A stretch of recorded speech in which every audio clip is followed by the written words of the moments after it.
So YouTube just released some major updates on how the algorithm works in 2025. The first thing that creators should understand is that the recommendation systems are really centered around a lot of creators. They look at their analytics and they're very focused on their aggregate performance. But the way the system's working is actually, for quite a few years now, we've learned that not all time spent with video is. For creators who understand these updates, this is a major opportunity. But for those who don't, you'll probably get left behind. So in this video, I'm going to share with you how the recommendation system works in 2025, how these changes are going to impact the videos that you make, and what you need to do slightly differently and tweak on your channel to make sure that it keeps growing.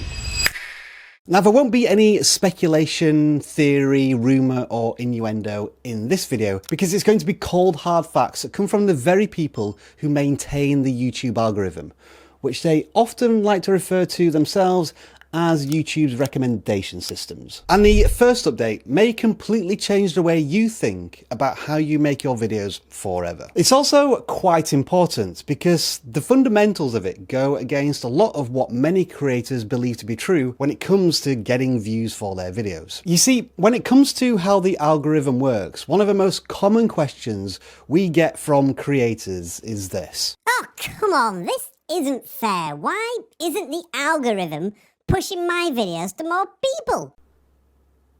Nice stereotyping there. But I do get why people may think the algorithm works like this, a rewards-based system based upon output of content. You post fresh content, the algorithm tests this out with audiences, and if they like it, YouTube's going to continue to share it with more audiences. However, according to a lovely chap called Todd Beaupre, you may have come across that name before here at vidIQ, as he is the head of product and discovery at YouTube. This isn't really how the YouTube algorithm works. The first thing that creators should understand is that the recommendation systems are really centered around each individual viewer. Okay. So oftentimes creators will say, hey, the recommendation system is pushing out my video to people. Or why isn't it pushing out my video to people?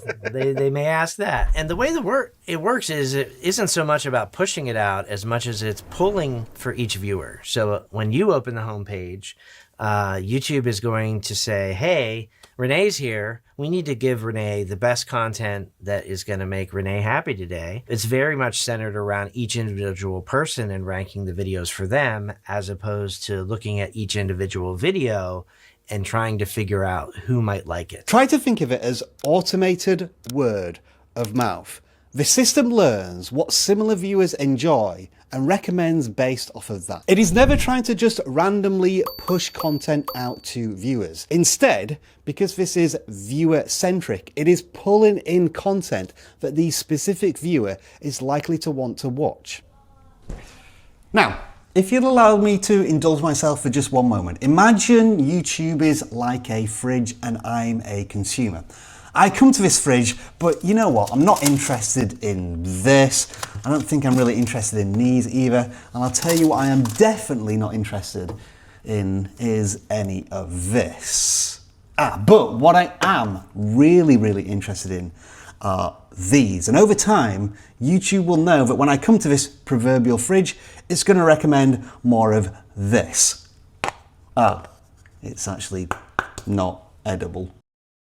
What that means for you is that instead of trying to get YouTube to just push your videos out to more and more people, you want to focus on making content for that ideal viewer that can't resist watching it. Because when YouTube finds someone who is your perfect viewer, it will pull your video right to their homepage. And then, and this is a really critical part of the entire operation, if they enjoy that video, then it's going to be pulled to the homepage of more and more similar viewers. Hi everyone, I'm very similar to that previous fridge consumer, only that I'm wearing slightly different glasses and a different t-shirt, but yeah, I love trying to eat these and failing. But it also means that because the YouTube fridge knows this about me, you can recommend these and also these, and oh wow, this looks really non-edible and tasty. Is this metaphor making any sense? Well, here's the thing. Even if you do understand whether or not YouTube pulls videos rather than pushes videos to viewers, a lot of creators get really hung up on this next thing when they're trying to understand the YouTube algorithm. And it's all about this, if you know what this is. Think about how you currently analyze the performance of your videos on your channel. Right now, when you post a video, you probably obsess over your average view duration and click-through rate. Probably both, convinced that hitting certain numbers will make your videos perform better. You might even spend hours comparing your metrics with other channels, and if you don't hit a 10% click-through rate or 5-minute average view duration, then you freak out and think your videos are going to flop. Now, none of this is to be ashamed of. This is completely normal YouTuber behavior. This is how we analyze our videos, by obsessing over graphs like this. Is it going down? But what if I told you the performance of your video isn't just determined by the metrics you see in your YouTube studio? So a lot of creators, they look at their analytics and they're very focused on their aggregate performance because that's the easiest thing that we can kind of present. But the way the system's working is actually, it's not just using that average view duration or the average click-through rate. It's using the performance data as input, but ultimately trying to understand and predict for each viewer.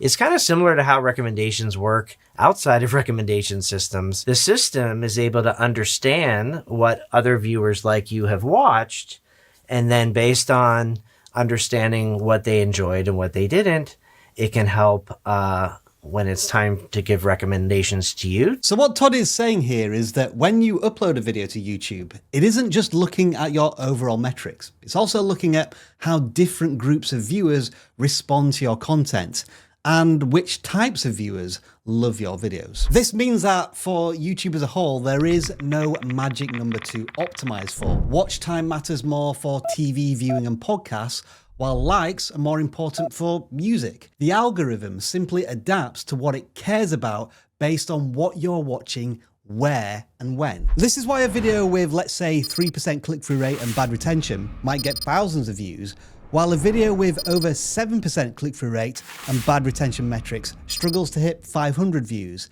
It's not just about how good your metrics are on any given video, but how strongly your videos connect with specific viewers. So the key here is to not focus so much on viewer metrics that are being spat out by the YouTube studio, and instead concentrate on your core audience and the type of videos they're going to fall in love with when you publish them on your channel.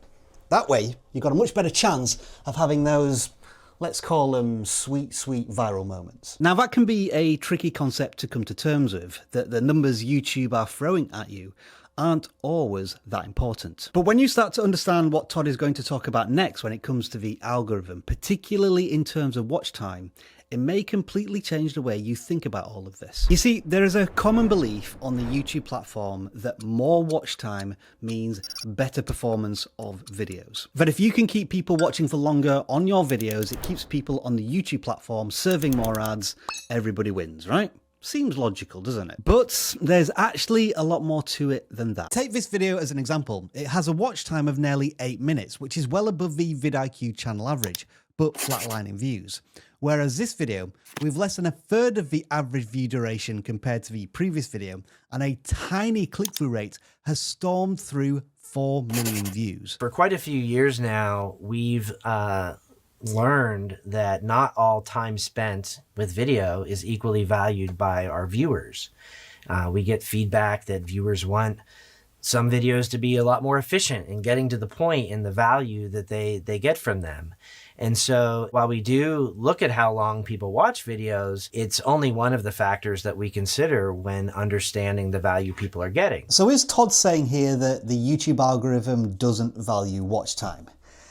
No, it's not quite as simple as that. But what he's trying to say is that the algorithm or YouTube recommendation systems value other things as well, such as satisfaction over pure raw engagement of a video. Some videos, for example, deliver more value to the viewer in 5 minutes than another video does to somebody in 20 minutes. And that's what the recommendation system is really good at measuring. Basically, the algorithm can tell when a creator is actually being really efficient with their viewers, and it can do it through signals such as likes, surveys, and viewing patterns. Let me throw this one at you. Have you ever watched part of a YouTube video? You've not got all of the way through it. Let's say it's an hour-long video, but what you've watched, you've really enjoyed, but you need to go away and do something else. And then the following day, you come back to YouTube to finish watching that video. Is that a good signal or a bad signal? Well, it convinced you to come back to YouTube, so what do you think? But how do you measure that from just pure watch time in a single viewing session, if that's all you're going to think about? So I would encourage you to stop worrying about watch time and stretching out those videos as long as possible, and instead focus on maximizing the value that you're delivering to your viewers, whether the video is 5 minutes or 50 minutes long. And finally, I have saved the best till last, and I'm not talking about algorithm hacks, but my amazing Star Trek collection. I've just alienated my entire audience there, haven't I? I've always considered YouTube's AI systems to be incredibly advanced, years before it was a fashionable topic to talk about, and they haven't been sitting still either. So for those of you who have played around with Gemini or ChatGPT or some of these other chatbots, the technology behind them is a large language model. We've applied the large language model technology to recommendations at YouTube because the models are larger, and what that enables them to do is develop a deeper, more nuanced understanding of content, rather than just kind of like understanding like, oh, this video is about Indian cooking. It might actually be able to understand the ingredients of the dish better, and maybe some more elements of the video style and how it's presented, or the emotions that the creator might be conveying.